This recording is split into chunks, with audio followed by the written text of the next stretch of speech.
This is what it looks like when my car has a bad bearing. Grab it from the top and bottom, and you can wiggle the whole thing. And I can see that the rotor is moving with the wheel. So it's time to replace this bearing. The first step is to remove the tire. It's time to get the brakes out of the way. So one thing I like to do, I like to compress the brakes a little bit. There are 2 bolts on the back of this caliper, so we got to take them both off. Now, we want to get an old piece of rope and tie it off on top of our spring. Let's go ahead and toss this through this hole they've conveniently located for us to be able to tie it up. We'll hold it up into position here while I tie this knot. Okay, let's go ahead and get rid of this center nut. Now, I have the car in gear, so these tires aren't going to be moving, and you can see I've already loosened it. Let's work on the ball joint next. We got a little pin here we got to take out. Fit the needle nose through the eye and bang it out that way. Yeah, that one's a little bit mangled, but we can straighten it and reuse it. Okay, now it's time to get this nut off of here.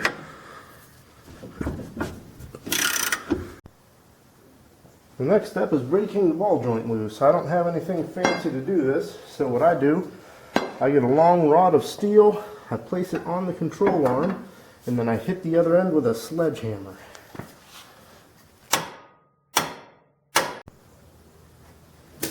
Okay, now that we have the ball joint broke loose, it's time to get these 2 bolts out. And I've already taken the liberty of going through the painstaking effort of getting those off of there. It's a little rusty, but it didn't fight too bad. Okay, I almost forgot. We have to remove the rotor, and it's got 2 big screws holding it in. There it is. And this is the first setup. As you can see, I added this device right here. I think they call it some sort of a pressing knife. Anyway, it's basically going between this piece and the rest so that this can support this for the pressing operation. This is the piece that we're going to be pressing out, and it's hopefully going to land on these pieces of wood. Now this whole thing may seem kind of wobbly at the moment, but as soon as the press starts putting pressure on it, well, never mind, it done sent it out of there. Okay, first step done, I guess. We have to get this snap ring out of here in order to press the bearing out. It's time to move on to the next job. We need to get this race off of this hub, but you can see there's no way to pull it off, so we have to make a little gap between the race and the hub. And the way I like to do that is with a chisel and a sledgehammer. So we try and find the seam between the hub and the race with the chisel. Firm grip on it, and we give it a good solid whack. And you can see, perhaps, that it's starting to form a gap between the 2. So let's do this a couple more times until we get a big enough gap that we can get this knife to go in there. The next setup is pretty simple. We just take the round part of our little pressing blocks here, put it around that.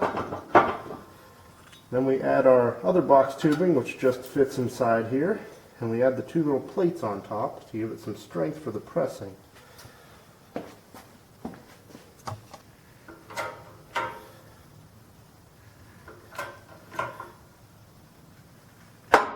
There it goes. There it goes again. And that is why we use a 20-ton jack press. So after hitting the race with a chisel a bit, it popped it up enough that I was able to get this knife in there. Now it's just a simple matter of putting the little box tubing on there with a plate to reinforce the top. So here we go. I don't believe this takes as much force as the other one did. Nope, there it goes.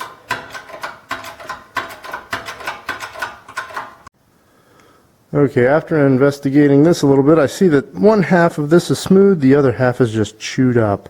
This is not sufficient for putting this thing back on the car, so I'm going to have to get a new one. Okay, so I got a new hub, nice and cylindrical, no chewed upness, and we have the bearing. Okay, so the next step, we need to clean out the inside of this a little bit, so I'm going to give it a little bit of carb cleaner, and then I'm going to get down in here and just try and clean out as much as I can. Okay, you want to make sure that this little lip down in here is nice and smooth. So I'm taking a little bit of sandpaper to make sure and get rid of any rust down in here, because your bearing needs to rest on metal. If you got a bunch of gunk between your bearing and this little ledge, it can work its way loose later and cause problems, or just ruin your new bearing. Okay, so it's time to press in the bearing. I went ahead and I spread some grease around the inside of this race here, well, this, whatever it's called. And I'm going to add a little bit of grease to the new bearing. See, it's got a metal and then a rubber seal. You want the rubber seal to be on the back side. So we are going to install it like this. So now I'm ready to press in the bearing. You can see I'm supporting this just with some old bearings. Seems to be the best way to go about it. Just make sure they're nice and in line, nothing is wiggling. Now we want to put the rubber seal down, so let's put this in here like this. And now, because I don't want to press on the inner race here, I want to press on the outer race, I'm just going to use another old bearing. It might even be the same old bearing that came off of it. And then here's my box tubing, it's just going to go on top here. So now we are ready to press this in. Okay, let's see what we got. Okay, we want to make sure that this doesn't tip sideways while we're starting it, so I'm just going to go real easy at first to make sure it looks like it's going in. And it looks like it's going in, so now we can just bang it on down in there. Okay, let's make sure it's flush on the bottom. It does indeed look flush on the bottom. Okay, so now, very important next step. We got to put the retaining clip in before we put the hub. Okay, time to put the retaining clip back on. So we get our snap ring pliers on here and very gently get it down in there and let it go. Okay, so once again, we're going to add a little bit of grease to our two components that we're going to be mating. So we have the new hub here. Let's just grease up the end of that. Got a little bit much on there. And then grease up the inside of the new bearings race. So I'm going to support the bottom of this with my big box tubing, because it will fit in here and just support the center race, and that's all we really want.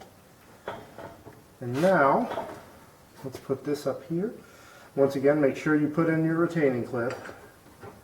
Can't stress that enough, because once you press this in here, you're done. So, that's all set up. Now, let's begin the press.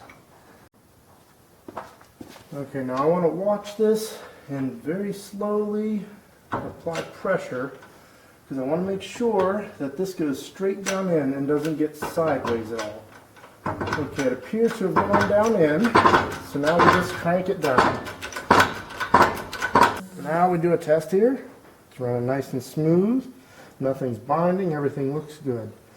Now it's time to go put it back on the car. Okay, so I fit it back in place. None of the bolts are back in, but I'm going to spare you guys the reinstallation because it's pretty much the same as taking it apart. What I am going to say is torque specifications. The two bolts on the top here need 76 foot-pounds. The nut that's underneath for the ball joint is between 43 and 51. You just have to get it to line up to be able to put the pin through.